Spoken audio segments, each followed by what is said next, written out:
Morning everyone. आज हम पढ़ेंगे क्लास 7th की poem dad and the cat and the tree. तो ये पोयम डैड, कैट और ट्री, इसमें 3 कैरेक्टर हैं, इनके बारे में ही ये पोयम है। चलिए स्टार्ट करते हैं। पहले हम थोड़ा सा इस पोयम के बारे में जान लेते हैं कि इसमें क्या है। Have you ever seen a cat climbing a tree? क्या आपने कभी किसी बिल्ली को पेड़ पर चढ़ते हुए देखा है? Sometimes a cat may climb too high and get stuck in the tree. Stuck means होता है फंस जाना, climb means चढ़ना। कि कभी कभी ऐसा होता है कि बिल्ली जो है पेड़ पर ज्यादा ऊंचा चढ़ जाती है और वो पेड़ में फंस जाती है या अटक जाती है। The poor thing can't come down without help. और सबसे बुरी बात ये होती है कि वो वहां से बिना किसी की हेल्प के नीचे नहीं आ पाती है। How would you help it? आप उसकी मदद किस प्रकार करेंगे? Surely not like that in the poem. वास्तव में बिल्कुल ऐसे नहीं जैसे कि इस पोयम में डैड ने की थी। Is dad a good climber? क्या जो डैड है वो एक अच्छे क्लाइंबर हैं? What were his plans? उनके क्या क्या प्लान्स हैं? Read the poem to find out. इस पोयम में हम पढ़ेंगे कि वो किस तरह से उस बिल्ली की मदद करते हैं उसे पेड़ से उतारने के लिए। चलिए स्टार्ट करते हैं। This morning a cat got stuck in our tree.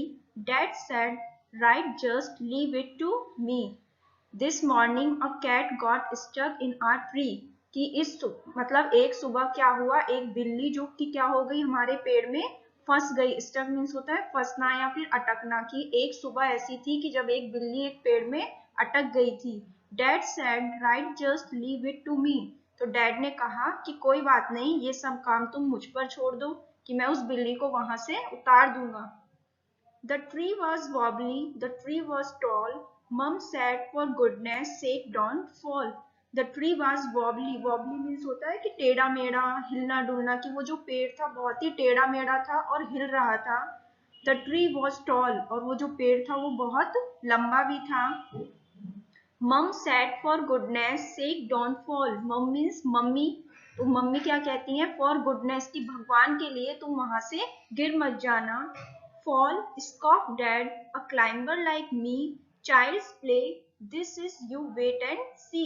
कि फॉल स्कॉफ डैड, अब डैड ने हंसते हुए कहा कि गिरूंगा और मैं? अ क्लाइंबर लाइक मी, मेरे जैसा क्लाइंबर क्या कभी गिर सकता है? चाइल्ड्स प्ले, दिस इज, ये तो मेरे लिए बच्चों का खेल है। यू वेट एंड सी, कि तुम इंतजार करो और देखो कि मैं किस तरह से पेड़ पर चढ़ता हूँ और उस बिल्ली को वहां से निकालता हूँ। He got out the ladder from the garden shed. It slipped. He landed in the flower bed. Ladder means होती है सीढ़ी जो चढ़ने की।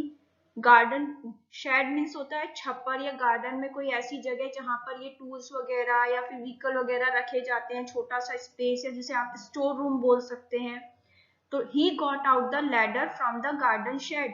जो डैड होते हैं वो गार्डन शेड यानी उस रूम से क्या लेकर आते हैं? एक सीढ़ी लेकर आते हैं। इट स्लिप्ड, और क्या होता है जैसे वो सीढ़ी पेड़ पर लगाते हैं तो वो स्लिप हो जाती है, फिसल जाती है। ही landed in the flower bed, और फिर वो उस सीढ़ी के साथ ही फ्लावर बेड यानी फूलों की जो क्यारियां होती है जहां पर बहुत सारे पेड़ पौधे, फूलों के पेड़ पौधे लगे थे, वहां पर वो गिर जाते हैं। Never mind, said Dad, brushing the dirt off his hair and his face and his trousers and his dirt. तो डैड फिर कहते हैं कि never mind, कि कोई बात नहीं। brushing the dirt, dirt means होती है गंदगी या धूल मिट्टी, गिरने से जो उनके ऊपर धूल मिट्टी या गंदगी लग गई थी उसको साफ करते हुए कहते हैं कि कोई बात नहीं। Off his hair and his face, अपने बालों से, अपने फेस से, अपने ट्राउजर और अपनी शर्ट से क्या करते हैं? गंदगी को साफ करते हैं। We will try plan B, said out of the way. Mom said don't fall again, okay. We will try plan B. तो अब डैड क्या कहते हैं कि हम प्लान बी यानी दूसरा प्लान ट्राई करते हैं। Stand out of the way, कि मेरे रास्ते से हट जाओ यानी कि यहाँ आसपास से हट जाओ। Mom said don't fall again, okay. तो मम्मी क्या कहती हैं कि तुम फिर से गिर मत जाना।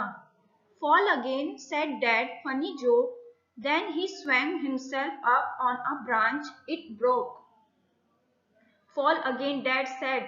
फिर डैड क्या कहते हैं कि तुम मजाक कर रही हो, गिरूंगा और मैं? Then he swung himself up on a branch. Swing means होता है लटकना, ब्रांच में शाखा या डाली पेड़ की। तो वो क्या करते हैं कि अब एक पेड़ की डाली पर लटक जाते हैं। इट ब्रोक, और वो डाली हल्की होती है और क्या करती है, वो उनके लटकने से टूट जाती है। Dad landed Wallop back on the deck. Mom said, "Stop it! You will break your neck." Wallop means क्या होता है कि जब कोई ऊपर से नीचे कोई चीज गिरती है तो धड़ाम से आवाज आती है, तो उसके लिए क्या कहा गया है, wallop. Deck means होता है जमीन। Dad landed wallop back on the deck. अब डैड क्या करते हैं, जैसे ही उस ब्रांच को पकड़ के लटकते हैं तो वो डाली वहां से टूट जाती है और वो नीचे जमीन पर आके धड़ाम से गिर जाते हैं। मम सैड स्टॉप इट, फिर मम्मी कहती है कि इसे बंद करो। You will break your neck, कि आप अपनी गर्दन तुड़वा लोगे। Rubbish said dad, now we will try plan C, easy as winking to a climber like me। कि रबिश क्या बकवास है।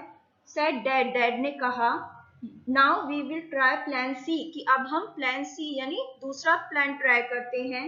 easy as winking, easy as winking means होता है कि वो ये जो प्लान है ये इतना इजी है जैसे कि पलक झपकाना, कि पलक झपकते ही जैसे कोई काम हो जाता है, तो ऐसा ही ये प्लान है कि पलक झपकते ही हमारा ये काम हो जाएगा कि बिल्ली को हम पेड़ से नीचे उतार लेंगे। To a climber like me, मेरे जैसे क्लाइंबर के लिए ये काम पलक झपकाने जितना आसान है। Then he climbed up high on the garden wall. Guess what? He didn't fall.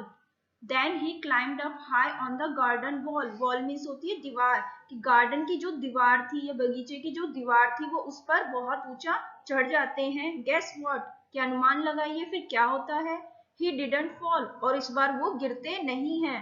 He gave a great leap and he landed flat in the crook of the tree trunk right on the cat. He gave a great leap. Leap means होती है छलांग।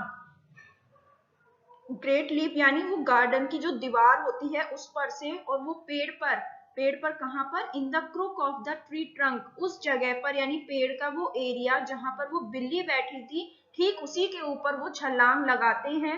Right on the cat, और वो उस बिल्ली के ऊपर जाकर कूद जाते हैं। The cat gave a yell and sprang to the ground, pleased as punch to be safe and sound. कि वो जो कैट होती है वो जैसे ही डैड उस कैट के ऊपर जाकर गिरते हैं या कूदते हैं, the cat gave a yell, yell means होता है चिल्लाना, तो बिल्ली क्या करती है, चिल्लाती है। And sprang to the ground, sprang means होता है छलांग लगाना या कूदना, और फिर वो अचानक से जैसे ही वो डैड उसके ऊपर कूदते हैं तो वो नीचे जमीन पर आकर गिर जाती है या कूद जाती है। Pleased as punch to be safe and sound, बहुत ही खुश होते हुए बहुत ही सुरक्षित और सकुशल तरीके से वो वहां से नीचे गिर जाती है, जमीन पर कूद जाती है। So it's smiling and smirking, smug as can be, but poor old dad still stuck up the tree. लेकिन क्या होता है, so it's smiling, बनावटी हंसी दिखाते हुए, और बात को बनावटी हंसी दिखाते हुए, जो बिल्ली होते हैं, स्मर्किंग मीन्स होता है बनावटी हंसी, यानी हमें हंसी नहीं आ रही हो फिर भी हम हंसने की एक्टिंग कर रहे हो, इस तरह की हंसी दिखाते हुए जैसे कि वो क्या हो, आत्मसंतुष्ट हो, यानी उसे ये लग रहा हो कि मैं सुरक्षित नीचे आ गई हूँ। But poor old dad still stuck up the tree, लेकिन वो बिल्ली तो नीचे आ गई थी, जैसे ही डैड उसके ऊपर कूदे वो बिल्ली तो नीचे कूद गई। अब क्या हुआ, डैड वहां पर फंस गए, यानी जहां पर पहले बिल्ली फंसी थी अब वहां पर डैड फंस गए हैं। तो ये पोएम किसके द्वारा लिखी गई है, किट राइट के द्वारा ये पोएम लिखी गई है। आई होप आपको अच्छे से समझ आया होगा। Thank you so much.